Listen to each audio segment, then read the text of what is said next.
Hello, and welcome to the Road to Episode 7, my ongoing series where I chart the road to the release of Star Wars Episode 7 in December 2015 live, which means this is a live installment. It's a live stream.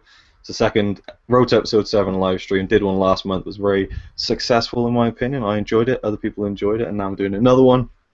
And I'm here with my good friend, my great guest, Ryan Chattaway. How you doing, man?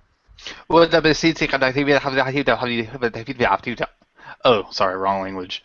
I'm doing all right. How are you? Thanks I'm for not having too me good. on. I thought Google was messing up then and doing some kind of weird sorcery and messing around with the live stream. It took a Yeah, while to get... Go ahead. that's how it was in high school. Whenever I was taking Spanish class, they said that's not Ryan speaking Spanish. He's just trying to. There's some kind of sorcery coming out of him. Yeah, Welsh is even worse, but that's beside the point. So we're here to talk about Star Wars, and in particular the history of the sequel trilogy. Now I wanted to do a separate video about this in my Road to Episode 7 series, but I want to keep those videos kind of short, and this might take a while. And so I thought this would be a good time to talk about it. We're now full into the production of Episode 7. We're getting leaks from the set and stuff like that, and there's people debating whether or not you should look at these spoilers and stuff like that. Have you looked at before we get into the sequel trilogy, have you looked at the leaked set pics so far? Yes, of course. Yeah. I can't. I mean, it's one of those things where I keep telling myself I want it. I want to wait. I want to Yeah. do the right thing and just wait for it to be fresh. But come on, Yeah. this is like dream come true. Why the hell are we gonna wait for this? Yeah, I was thinking about it 'cause I was talking about it in one of my recent Road to Episode 7 videos, and it would be good to just sit down in December 2015, completely blind, and just be blown away by it. But when I think back to Episode 2 and Episode 3, and I still love those films, but I was so excited for them growing up, and I just devoured everything. Not as much as you get these days, but I still saw a lot of things, looked at the trailers, looked at some of the behind-the-scenes stuff, but I was still blown away by both films. Like the Yoda lightsaber battle. They didn't show any of that Yeah. in the build-up. So I'm sure there's going to be some stuff in the film that you're not going to see anything of until you sit down in the cinema and watch it. Yeah, like I really want to try to avoid plot points, like Yeah, spoilers for plots. Like when that starts to happen, if it does, like I'll avoid that. But when it comes to set photos and stuff like that, I don't really care because it gets me even more excited. So Yeah. It's a good but way. when it comes to plot and stuff, I'm not, I mean, I say that now, but I'm sure I'll probably know the whole movie before it comes out. Hopefully not. Yeah. Well, for anyone watching, there's no one watching. There's 0 viewers. But just in case there's a Google glitch and anyone is watching, you can ask questions on the Q&A app, which should be on the side of your screen. Now we're going to get into talk about the sequel trilogy. Going back to 1977, Star Wars was released. George Lucas made that film, if you didn't know. I'm sure there's a lot of Star Wars fans who didn't know that. And George Walton Lucas Jr. was born on May 14th, 1944. He was born in Modesto, California. He was the son of Dorothy Eleanor Lucas and George Walton Lucas Sr. He grew up in Central Valley. I'm kidding, I'm not going to do the whole biography of George Lucas. But suffice it to say that George Lucas was the creator of Star Wars.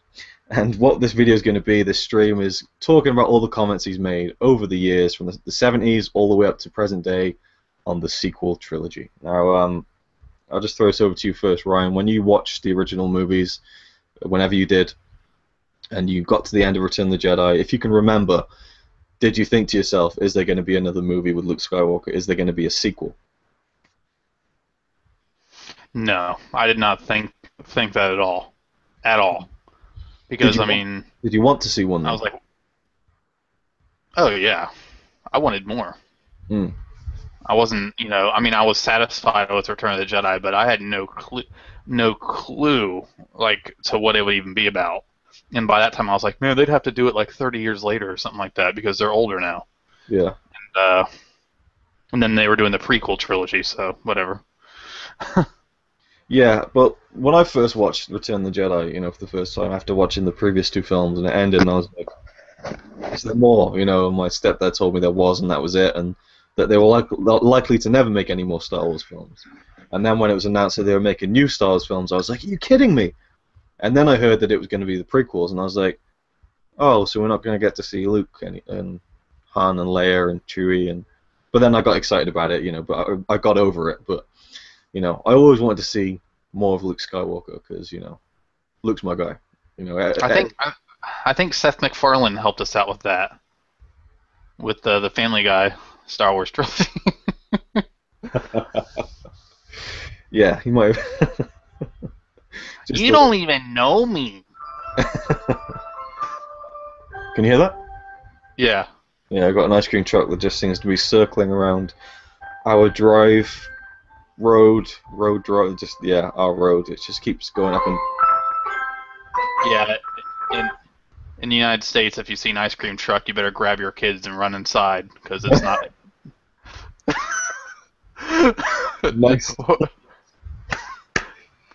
Yeah, never mind. Either that or they're actually very well known for being. Some of them are drug dealers. So. Moving swiftly on, Star Wars sequel trilogy. Right. Let's go back. I was talking about Herbert. Yeah. Okay. Yeah. So when Lucas sold, Star Wars, I guess, to Disney, and turned over the treatments he had for for Episodes VII, VIII, and IX to Bob Iger, and sold the whole franchise. Nothing had really been concretely. Well, still nothing's been concretely said. What these movies are going to be about. But ever since, dating back to the 70s, we've heard things, and I've got a list in front of me of all the kind of little tidbits that have been thrown out in interviews and things like that. So first of all, Episode VII, this is according to George Lucas, in 1980 and 1982. Episode VII would have been roughly 20 or even 30 to 40 years after the end of Return of the Jedi. Now we know that is what is going to be the case. He also said throughout the early 80s that R2-D2 and C-3PO would be the only characters who might continue through all 9 films. Now, is that something you want to see through 7, 8, and 9? You want to see C-3PO and R2-D2 be the kind of characters that go through the whole saga? Is that something you want to see? Oh yeah, I think that'd be awesome. Mm. I mean, to be like, I don't know about like having main points, but I think it'd be cool to see, well, it's kind of like with some of like the old samurai movies, like the series ones. They weren't main characters, but there's some characters that kind of flow throughout the entire saga, and it's not necessarily. It's hard to explain. They're like the point. They're the almost like the audience going through the entire series, because if you think about it, Star Wars 1977 started out from their point of view. They started, it was all them, and so to see them in every film, I think it'd be fitting, and it'd be kind of go with the whole vision of it, because you're kind of seeing it through the eyes of them, whether you're actually seeing it from their point of view or not. I'd be all for it. Yeah, definitely. I think this. I've always loved those characters. I think in the prequels maybe they weren't quite as well used. I mean, just some of the stuff that R2-D2 did in the prequels is a bit like, really. Excuse me. Yeah. But oh, sorry. And especially 3PO, when all that CGI stuff at the end of Episode 2 in the droid factory was just like, oh my god. Well, it wasn't really C-3PO, it was CG-3PO. Nice. But, Anthony Daniels is coming back, and I think Anthony Daniels, he's a bit of a knobhead, really, from what I've heard. But he plays the part well, and so I'm looking forward to seeing him return in Episode 7. One thing I wanted to talk about actually was Kenny Baker's been announced as being in the film. As far as I'm aware, he didn't really. I don't really know what he did in Episode 3. I mean, he's so old now. I met him twice. The last time was 3 years ago, and he was looking, no offense to him, but he was looking really old, and like it was hard for him to get around and stuff. So I don't know if they're just going to kind of bring him in for one day just so that he can get credited for it, which I think would be nice, because I just don't think there's a need to put someone inside R2-D2 anymore. You know what I mean? They can build a motorized, fully working one by now, surely. Yeah, I mean, who knows? Maybe it's giving him like a burst of youth. Who knows? And he's actually maybe he might actually end up doing it, or the scenes that he's actually. Yeah, but I mean, like you said, that could be what they're doing. Yeah, I think it's probably more of a kind of gesture of goodwill, maybe, to kind of just to get him credited and stuff and be a part of it, which I think is very cool. And Robbie, As not Robbie that we know, but another Robbie has said that I'm not the only viewer, surely. No, Robbie, there are 3 viewers, a grand total of 3 viewers right now, so yeah. And his name's not Shirley, it's Luke. I'm just joking. Yes. Nice reference. Moving on. Apparently, according to George Lucas in 1980, the trilogy would deal with the rebuilding of the Republic, and a direct quote is, "It's like a saga, the story of a group of people, a family." A family, interesting.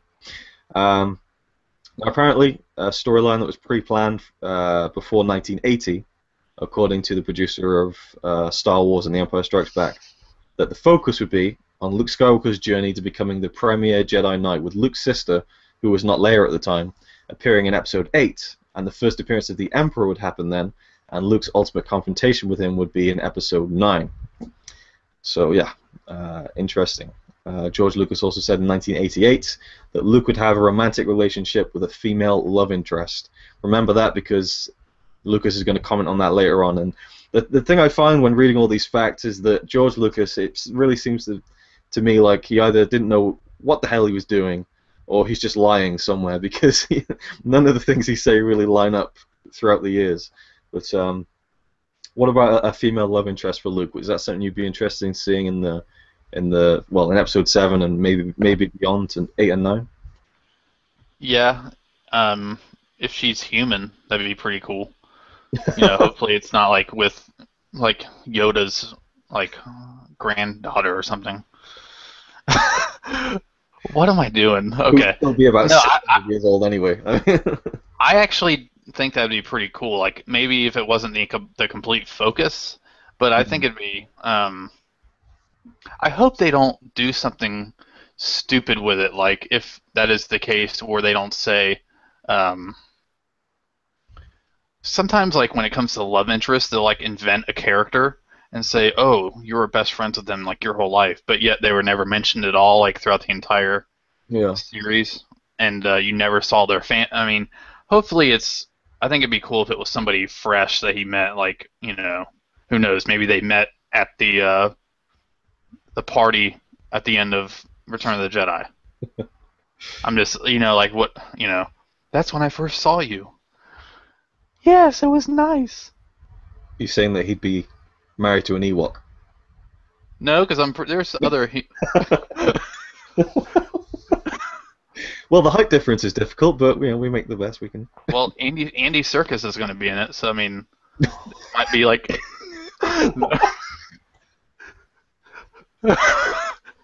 Oh man. Yeah. Anyway. But in reality, I think it'd be pretty cool if they did it right. If they did it how it should be done, maybe like a Han and Leia type real relationship, and not like a fake looking one. But I think it'll be good. Yeah.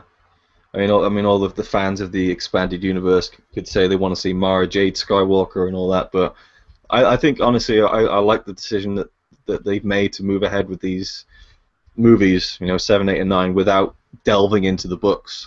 I'm still pissed about that.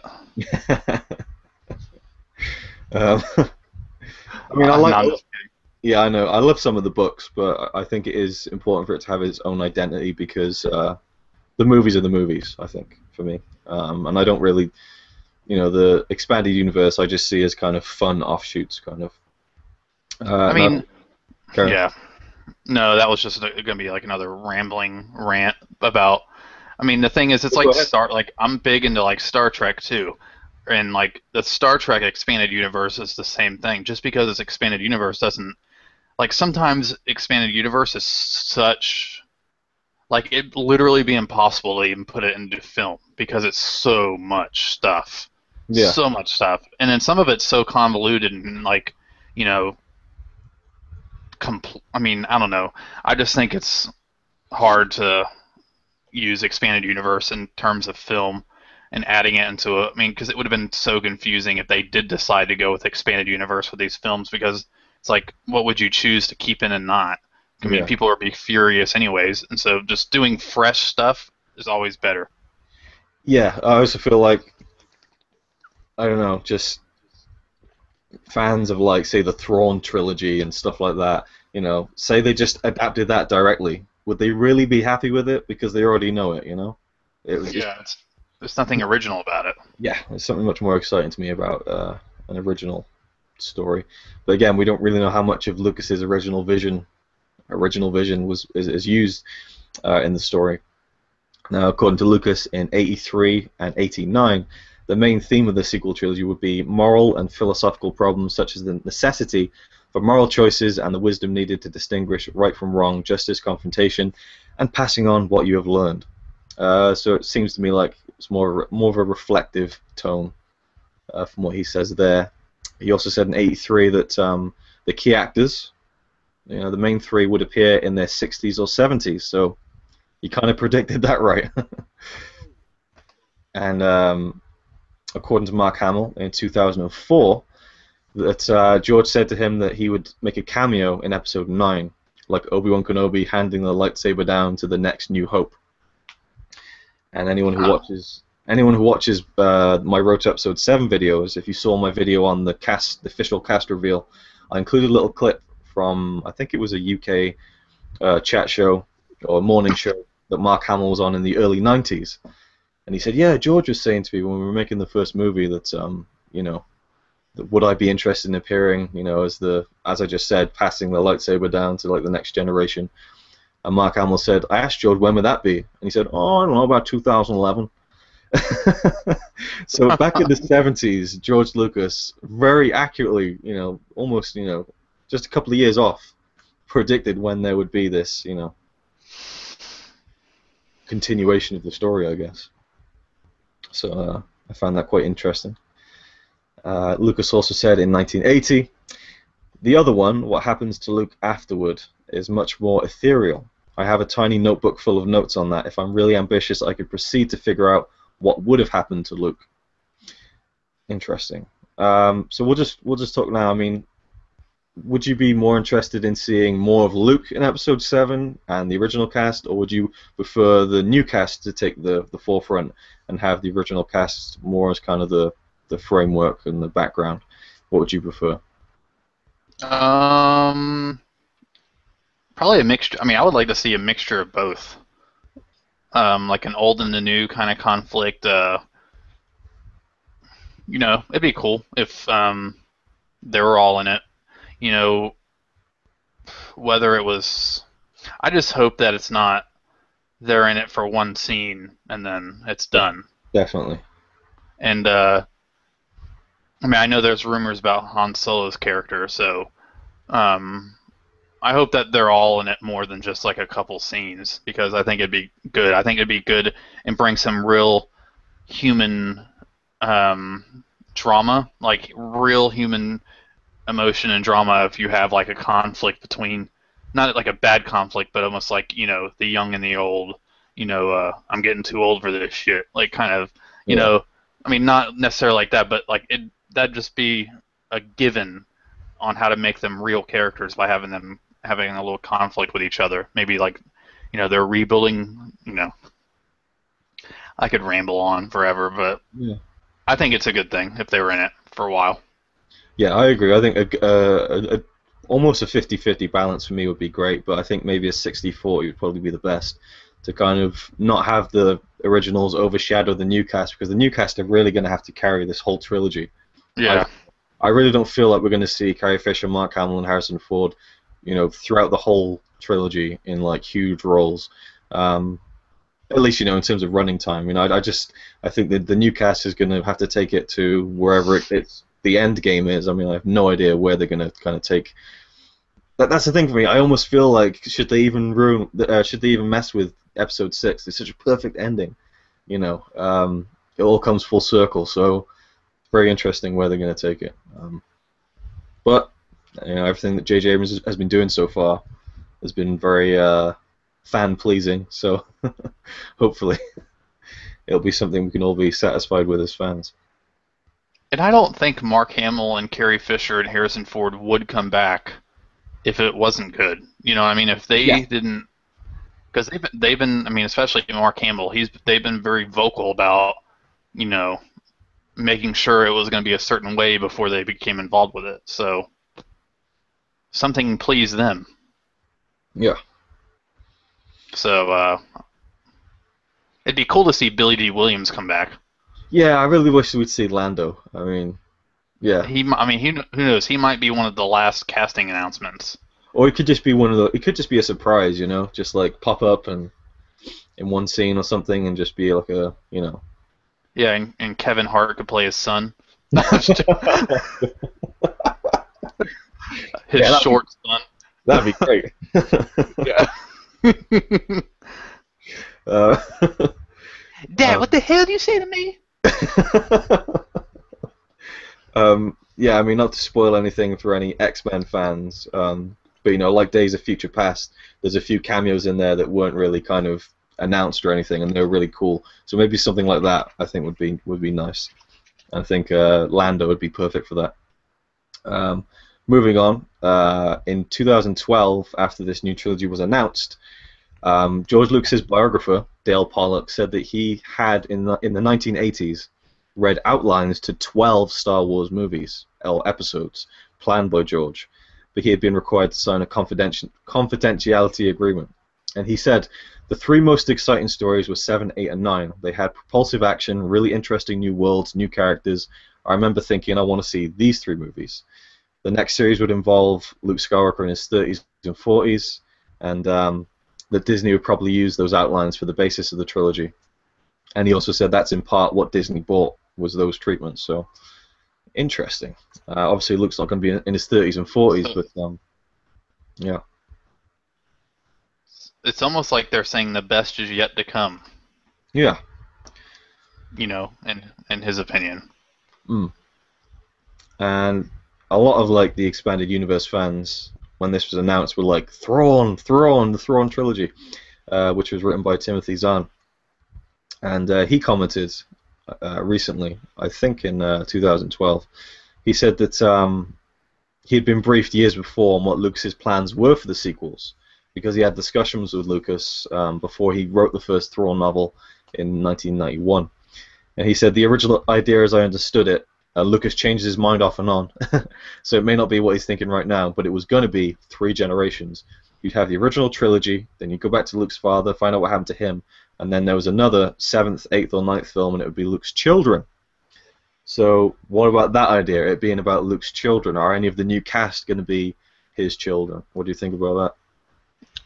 I mean, I think it'd be pretty cool. I mean, it's still like a mixed bag. Like, I mean, it's still like a mixed situation, because a lot of those kind of stories about being about people's children and stuff, it's almost kind of like a given to do. So if they do it good and like in a very original kind of way, it'd be great. Yeah. I mean, any story about, you know, relationships between parents and their kids, especially in that capacity, has the potential to backfire or seem fake. And I think if, you know, the right people are involved, they could actually seem like a real thing, and it won't come across as, you know, done before. Yeah, definitely, I agree. It is a kind of a typical thing to do, I guess, in quite a lot of movies.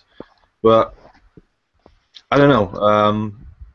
I mean, the speculation is that Daisy Ridley will be playing the daughter of Han and Leia because she was sitting between them in the table read photo, and I think it's got to be a given that Han and Leia have a kid at least, and people at least a good-looking kid. And there's been speculation that Domhnall Gleeson, I don't know if that's how you pronounce his first name, he's got a very weirdly spelt first name, that he maybe might look a little similar to. I think that. Yeah. So I could see. Oh yeah, I could see that. Yeah, I could see it, but then there's also been speculation that he's going to be like a new C-3PO character. I mean, we really have no idea. It could go either way, but I'd like to see, you know, Luke's children or child, or you know, if they're grown up and, you know, teenagers, young adults. But I'd also like to see Luke without kids and almost alone, and just kind of as this kind of like a Yoda character, or Obi-Wan Kenobi, you know, like the lone kind of master. And I know I said I don't want to see like the expanded universe novels adapted, but what I really love was the Jedi Academy trilogy, which was kind of Luke getting the temple on Yavin 4, which was the base in the first Star Wars movie, turning it into the Jedi Academy. and because he was like the last Jedi, he kind of just traveled the galaxy, just finding people who had talent for the Force that didn't know they had it, and bringing it out of them and stuff. And I think that'd be quite a boring movie, but I want to see that movie because I love that story so much. But Yeah. that some sort of Jedi Academy would be interesting. But yeah, that's just me in terms of that possibility of moving forward. What else have we got here? Standalone movies. There's just so much information. I mean, there was a story that Lucas had 12 Star Wars films originally in his head, and in 1980, at the time of the release of Empire Strikes Back, Lucas said there were 7 more films he wanted to make, and he had 12-page outlines for the film. And he described how expansive the scope was of Star Wars when he started the screenplay originally. He said, I took the screenplay and divided it into 3 stories and rewrote the first one. As I was writing, I came up with some ideas for a film about robots with no humans in it. When I got to working on the Wookiee, I thought of a film just about Wookiees, nothing else. So for a time I had a couple of odd movies with just those characters, and then I had other 2 films, which were essentially split into 3 parts, 2 trilogies. And when the smoke cleared, I said, this is really great, I'll do another trilogy that takes place after this. I had 3 trilogies of 9 films, and then another couple of odd films. Essentially there were 12 films. So, what I always heard was there was 12 episodes. But what that kind of says to me is that he had 9 episodes in his head and 3 kind of spin-off, offshoot movies. Maybe those treatments or those outlines are being used for these standalone movies. Was that just far too much to take in? I just think it's hard to. I mean, it's in a way, it's kind of hard to take George Lucas at his word because he changes what he said. I mean, because I remember seeing something one time where he was like, "There's only 6 movies. There is no more movies." And then the next interview, "There's a lot of movies." Next interview, "I never wrote anything." We will next get to interview. That. Yeah. Yeah. I've got quotes. we'll pick apart his logic very soon. But yeah, I wonder if these standalone spin-off movies will have anything to do with something he wrote, before, or whether they are just completely original, stories. Because it just announced that Josh Trank will be directing the second spin-off movie, and Gareth Edwards will be directing the first spin-off movie. What do you think about those 2 guys, just very briefly, before we move on? Of course, I'm a huge fan of Gareth Edwards. It'd be cool to see a Star Wars versus Godzilla. Yeah, I just watched I just watched his debut movie, Monsters, last night, and it's very similar in tone almost to Godzilla. So, yeah, will it just be some Star Wars monster movie if it's like his thing? But I'm sure it'll be something different. But yeah, but and then the second one, the second guy, what's his name? Trask. Josh Trank. Trank. Yeah. I mean, I haven't seen anything he's done. Oh. I know, didn't you say he did like a fan film one time? Yeah, he did this really cool fan film. I recommend people check it out. It's like only a minute long, called Leia's 22nd Birthday, and it's typical like found footage, and it's just like an American kind of frat party with just like guys looking at girls and stuff, and supposedly it's Leia's birthday party, and then these 2 guys just break out a couple of lightsabers and start fighting. And one of them gets stabbed, and they're like, "Fuck!" And then these stormtroopers turn up. It's just a really cool little thing that he did like years ago, 2007, I think. But the only film I think he's made is Chronicle, which came out in 2011, and that's a great movie. I recommend you check it out. It's like oh yeah, I have seen that movie. I think I saw it a while back on Netflix, and I liked it a lot. Yeah, it was really cool, really inventive. But it seems like found footage is his style. So again, I'm sure we won't see a found footage Star Wars film, but again, they're picking young, up-and-coming directors who are making kind of really cool films to helm the standalone movies. Yeah. So I think that's. What if they announced that Wes Anderson was going to do a standalone? My initial reaction would be awesome, but at the same time, it would just be so weird. I don't know. It'd be very conflicting. I'd love to see it, but Yeah. It would just be. I just imagine like Han Solo walking down a corridor in slow motion with some like 60s British pop music playing. Yeah, and oh man, it would be so fun. It like took place at the one of the cantina or something. about everybody's lives of everybody who comes into the cantina. Yeah. And oh man, that'd be cool. Yeah. More comments from Lucas from, let me just get the year right, in 1980. He said that he eliminated those odd movies because they didn't really have anything to do with Star Wars, and he wanted to keep it pure, and that it's a 9-part saga that has a beginning, a middle, and an end. It progresses over a period of about 50 or 60 years, with about 20 years between the trilogies, each trilogy taking 6 or 7 years. Now, the first 2 trilogies did take around 6 or 7 years, and it has been not quite 50 or 60 years, but we're coming up on the 40th anniversary of Star Wars in a few years, so yeah, it's kind of you know, prophetic words, I guess. It's funny. It's just, you think about how much he's kind of been like some of his comments really contradict other things he said, but some of the ones that he got right were like almost right on mark of how it works out. Yeah. In 1981, he said that he did have 9 films planned, and he said, I've just gone through with Return of the Jedi, which seems like a great idea when it's described in 3 sentences, but doesn't hold together when you try to make 5 or 6 scenes out of it. So plots change a lot when they start getting into script form. And then we kind of move into like the plan to abandon the sequel trilogy after 6 films. And between 1997 and mid-2012, he frequently stated he had no plans to make the sequel trilogy and that he would not allow anyone else to do it either. And he gave various explanations as to why he abandoned, the sequel trilogy plan. At a 1977 special edition press conference, he said, "Everyone said, well, you're going to do sequels to the first 3, but that was an afterthought. I don't have scripts on those stories. The only notion was that wouldn't it be fun to get everyone back together when they're 60 or 70 years old and make 3 more movies about them? The whole story has 6 episodes. If I ever went beyond that, it would be something that was made up. I really don't have any other notion than, gee, it would be interesting to do Luke Skywalker later on. It wouldn't be a part of the main story, but a sequel to this thing." So he kind of says that kind of a sequel trilogy would be just a sequel to what is the main saga. But I don't know, it's very conflicting, a lot of the things he says. In 1999, a bit later on, he said, "When you see it in 6 parts, you'll understand. It really ends at part 6. I never had a story for the sequels, for the later ones."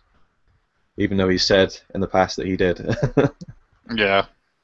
In 2008, after all 6 films had been released, he said, "The movies were the story of Anakin Skywalker and Luke Skywalker, and when Luke saves the galaxy and redeems his father, that's where the story ends." So there you go. Again, there's nothing more we can really add other than that he contradicts himself a lot. And there's a few more quotes. In 1999, he was asked about making more, after the prequels. He said probably not. He was asked about the possibility of someone else making the sequels, and he said probably not. It's my thing. In 2008, he ruled it out again and said, he was asked, "Would you be happy for other people to make new Star Wars films after you die?" Which is quite a morbid question. He said, "I've left pretty explicit instructions for there to be no more movies. There will definitely be no Episodes 7, 8, or 9. That's because there isn't any story. I mean, I never thought of anything. And now there have been novels about the events after Episode 6, which isn't at all what I would have done with it. The Star Wars story is really the tragedy of Darth Vader. That is the story. Once Vader dies, he doesn't come back to life, the Emperor doesn't get cloned, and Luke doesn't get married." And our final quote, speaking after the 2012 Disney acquisition of Lucasfilm, George said, "I always said I wasn't going to do any more, and that's true because I'm not going to do any more, but that doesn't mean I'm unwilling to turn it over to other people to do more." There you go. Oh, man. George Lucas in a nutshell. And that is, in a very brief yet kind of long way of summing up the history of the sequel trilogy and how George has commented on it over the years. I know there's been so much more information out there. I'm just going off the Wikipedia page. I've read stuff that he talked about the prequels back in the 70s and stuff, and loads of wild stuff, but that's pretty much it, really. So we just kind of take a big sigh of relief that it is happening, and that maybe be relieved that George isn't involved, because who knows where it would go if he was kind of helming it and writing it and directing it. I mean, I think he gets a bad rap for the sequels, for the prequels. But I don't think his strong suit is in writing and directing. I think just the story he had was great, you know? Yeah. The imagination and the scope and where he drew inspiration from. But I feel like, you know, the best Star Wars movie is Empire Strikes Back, which he didn't direct and he didn't write, you know? So yeah, what do you think? Yeah, I think he gets a bad rap. Sometimes his I mean, a lot of it too is because sometimes his attitude comes off as like, I mean, I've seen some interviews with him where he seems like he has such a huge ego, and then I've seen other interviews of him where he like is completely normal and nice. And so Yeah. I think there's some people that just don't like him just because, and I think it's just almost in some circles it's like cool to like him or to hate him. You know what I mean? Yeah. It's almost cool to hate on the prequel trilogy, even though, you know, everybody said they hated the prequel trilogy, and yet they grossed a crap load of money. Yeah. And I don't know. I mean, I understand they're not flawless movies, but No. you know, I just think people need to take a chill pill, Grum. I agree. um, yeah, I mean, I don't know. I can't help but enjoy them. Maybe it's because I was a kid when they came out and I was so excited for them. But I could still watch the prequels now and enjoy them. They definitely don't match up, and it's definitely a jarring transition when you watch Episode 3, then Episode 4, and it's like, I don't really want to look at Darth Vader and think of Anakin. I just want to look at Darth Vader and think of that mysterious, you know, man who you didn't really know what was underneath the suit, you know? Yeah. I almost feel like that kind of mystique should have been left untouched. But, you know, I like the story as it progresses throughout all 6 movies, but I'm just really interested what the end game is, Episode 9, where it's all headed. Interesting. Well, we are on that road.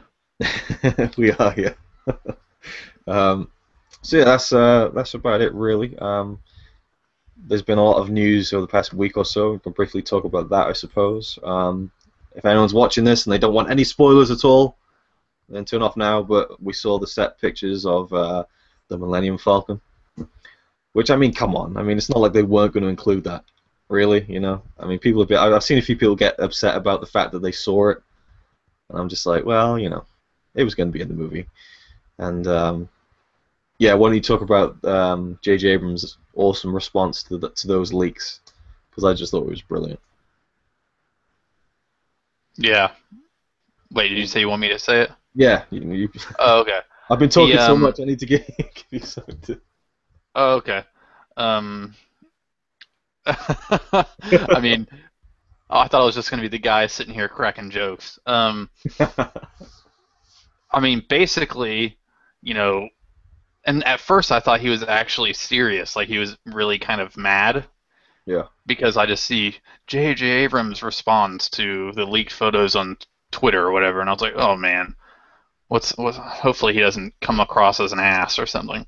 But Yeah. then I actually saw the picture, and what does it say? It says, I appreciate it if you would stop leaking photos of Millennium Falcon. Of course, it's not going to be in the movie, Yeah. and it's like on a letter, like on a piece of paper that's sitting on top of that game table that was in the Millennium Falcon. So it's Yeah. like obviously it's on set. Yeah. I mean, it was just like classic. You know, it was, I don't know. It was a nice unofficial confirmation. Yeah. Yeah, I thought it was really cool. As far as I'm concerned, he's ticking all the boxes so far. Just, yeah. I mean, I think I've seen enough to get me really excited, and I haven't really been spoiled really too much. I like the fact that we don't know anything about the new cast. I think that's interesting, and Yeah. I think Comic-Con this year will probably reveal maybe the title. I think that's probably what they're going to go with. Yeah, they'll probably have like a big reveal. That's yeah. Why You was really that? think they're going to reveal the title? I was just going to say they're going to have a big reveal. You really think they're going to reveal the title at Comic-Con? I think so. It seems like the optimum time to do it, really. They should make a joke, do a joke one at first, like Star Wars Episode VII, Part 7, and then like something, you know, um, something really like stupid just to piss people off, and then be like, no, we're just kidding, we're just kidding. Star Wars Episode 7, the seventh one. The best. Um, Oh yeah, the best. the rise of Jar Jar. I mean, I don't know. Ugh. That'd be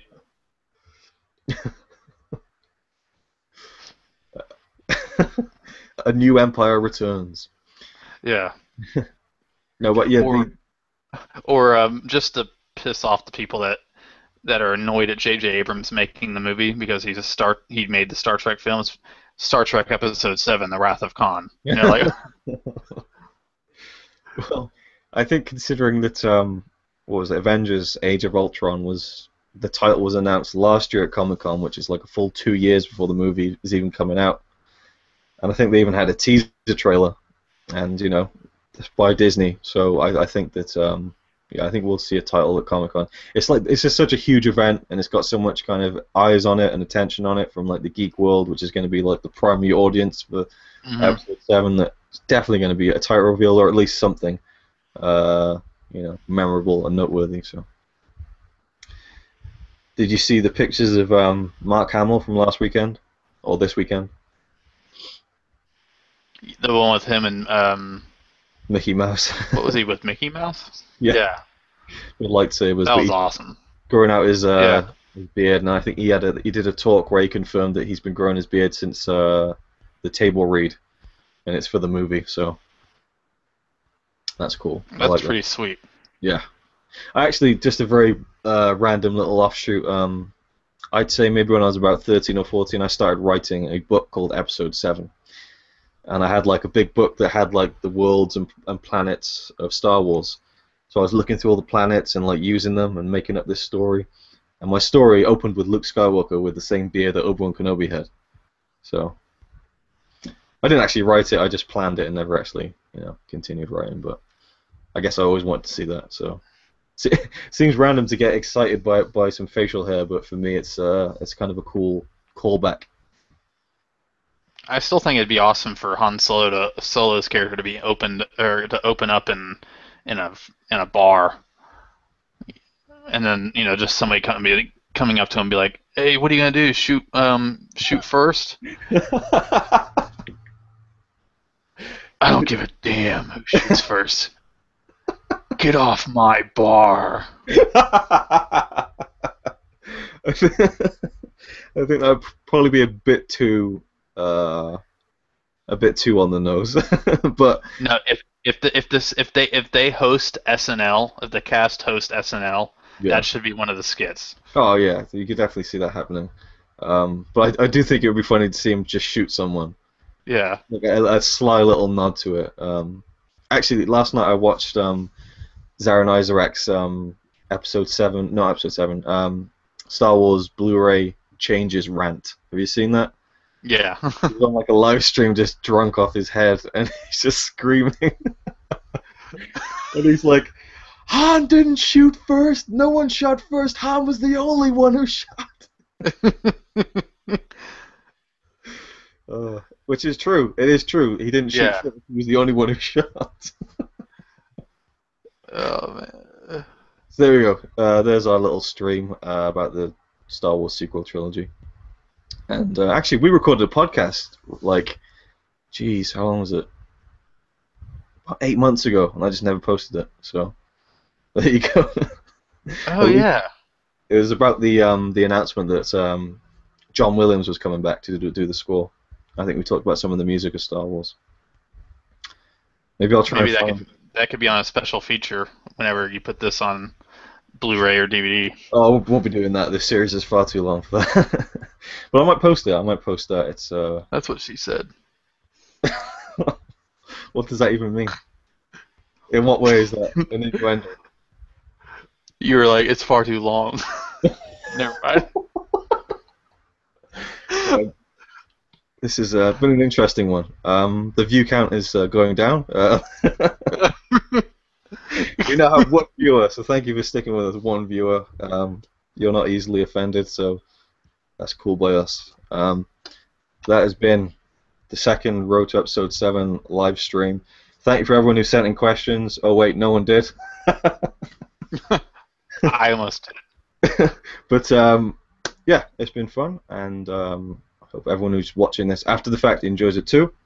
Thanks, Ryan, for coming along again, and we'll see you very soon in a galaxy that's not far away. This galaxy, because we're in this galaxy, the solar system. So there's nothing. What? Oh no, I was just laughing at. I think I'm getting a phone call. Hang on. Hello. Oh, it was just one of those calls, you know. All right then. Oh man, Thanks for watching. That was awkward. were you really getting a phone call? Nope. Oh. Bye, everyone.